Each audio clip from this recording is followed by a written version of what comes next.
ਪੰਜਾਬੀ ਪਿਆਰਿਓ, ਜੀਵਨ ਜੋਗਿਓ, ਸਾਡੇ ਪਿਆਰੇ ਦੇਸ਼ ਪਾਕਿਸਤਾਨ ਵਿੱਚ ਜਿੱਥੇ ਦੂਜੇ ਸਾਰੇ ਸੂਬਿਆਂ ਨੂੰ ਬਹੁਤ ਸਾਰੇ ਅੱਖਾਂ ਨਾਲ ਮਾਂ ਬੋਲੀ ਲਿਖਣ ਪੜ੍ਹਨ ਅਤੇ ਬੋਲਣ ਦਾ ਵੀ ਹੱਕ ਮਿਲਿਆ ਹੋਇਆ ਹੈ, ਜਦ ਕਿ ਦੇਸ਼ ਦਾ ਸਭ ਤੋਂ ਵੱਡਾ ਸੂਬਾ ਪੰਜਾਬ ਜੋ ਦੂਜਿਆਂ ਸੂਬਿਆਂ ਨੂੰ ਕਣਕ, ਚਾਵਲ, ਦਾਲਾਂ, ਪਾਣੀ, ਦੁੱਧ ਤੋਂ ਬਣਨ ਵਾਲੀਆਂ ਚੀਜ਼ਾਂ ਮੁਹੱਈਆ ਕਰਨ ਵਾਲਾ ਇਸ ਹੱਕ ਤੋਂ ਮਹਿਰੂਮ ਹੈ।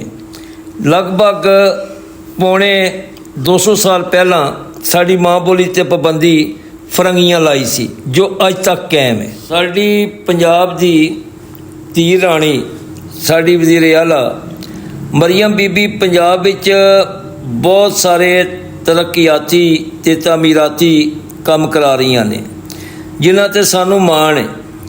ਮਰੀਮ ਬੀਬੀ ਜਿੱਥੇ ਆਪ ਜੀ ਬਹੁਤ ਸਾਰੇ ਚੰਗੇ ਕੰਮ ਸੂਬੇ ਅਤੇ ਸੂਬੇ ਦੇ ਆਵਾਮ ਲਈ ਕਰ ਰਹੇ ਹੋ, ਉੱਥੇ ਬੇਅੰਤ ਜ਼ਰੂਰੀ ਹੈ ਕਿ ਸਾਡੀ ਮਾਂ ਬੋਲੀ ਨੂੰ ਬਚਾਇਆ ਜਾਵੇ, ਪੰਜਾਬ ਵਿੱਚ ਪੰਜਾਬੀ ਲਾਗੂ ਕੀਤੀ ਜਾਏ।